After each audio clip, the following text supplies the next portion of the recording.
Okay, so this is my first attempt of trying a wig tutorial, and it's only because so many people ask, like when I'm out, how do I put on my wigs?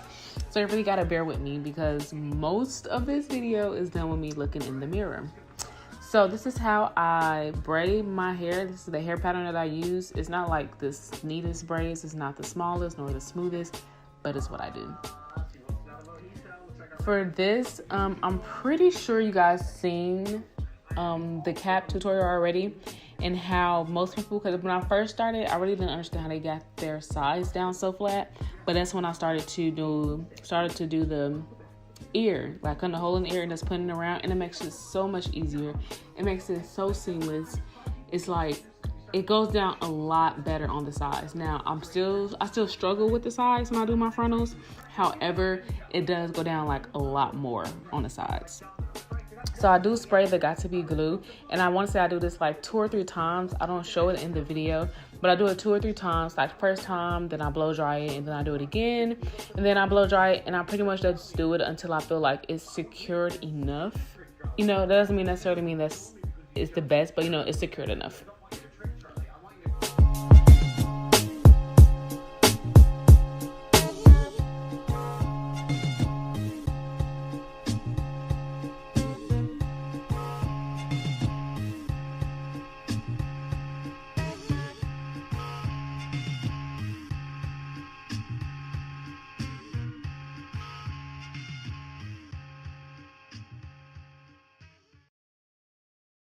Okay, so right here what I'm doing is I'm taking a comb and I'm pressing it in, because I noticed I used to do it with my fingers, but when I do it with my finger, most of the time, I guess like oil or whatever, it makes it come up more. So with the comb, I just make sure that it's like completely stuck down, especially on the sides.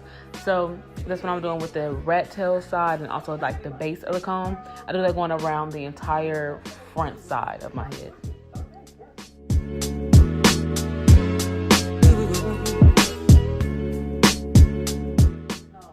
So for this, now let me just say, now with the razor, it does get it real close. It does like get it off easier than the scissors. However, every time I do this technique, every time I have a frontal and I do this with the razor, I always cut my forehead. Like it never fails. I always have little spots where it bleeds a little bit. That's just the heads up for if you do that technique.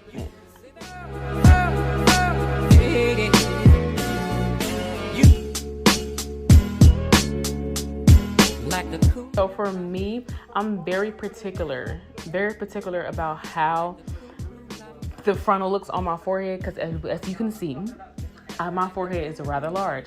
However, I do not like when the frontal like covers up the forehead, like makes it look like extremely too small. So when I do it, I try to make it as realistic as possible and put it as close to my hairline without actually putting it like on my hair, if that makes sense.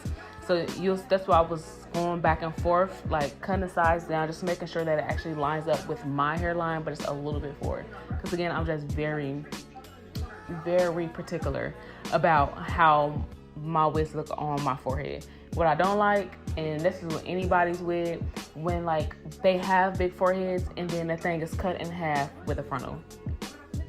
Don't like it. I don't try to do it. And I guess it's one thing that makes my frontals look as realistic as it does, or it blends in as well as it does, is because by doing that, it actually fits my face. You know what I mean? Fits my face.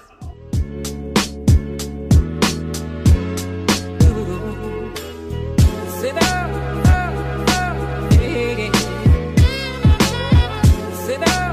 So you see me just like constantly checking and pulling it back, just so it looks like my forehead, if that makes sense. It looks like my hairline.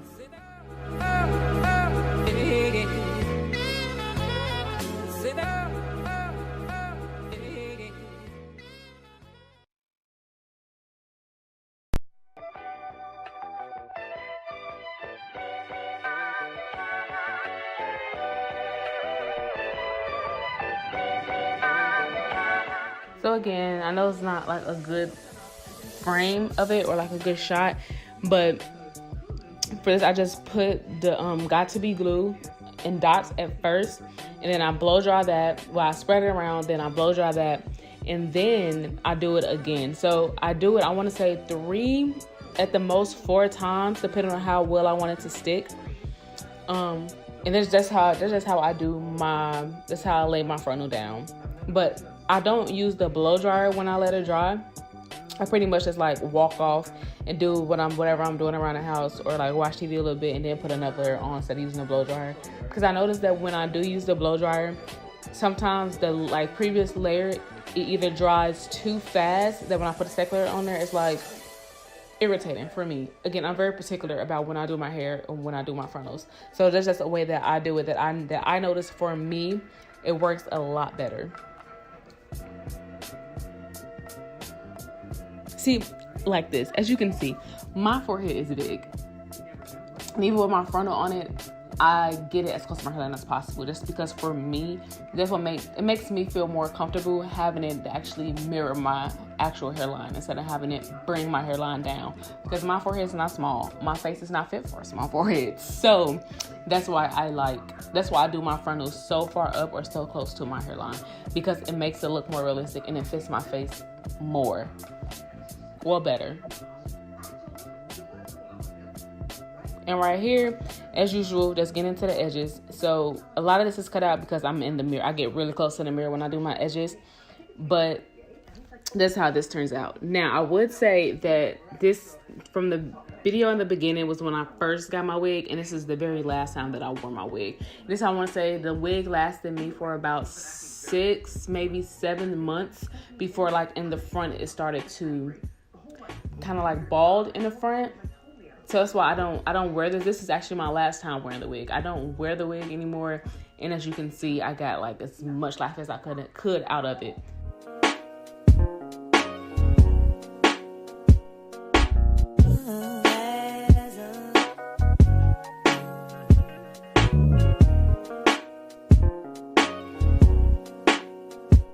Yeah, so for the most part, this is pretty much all of the video. The only thing that's left is going to be how it looks when I'm actually done with it. And yeah.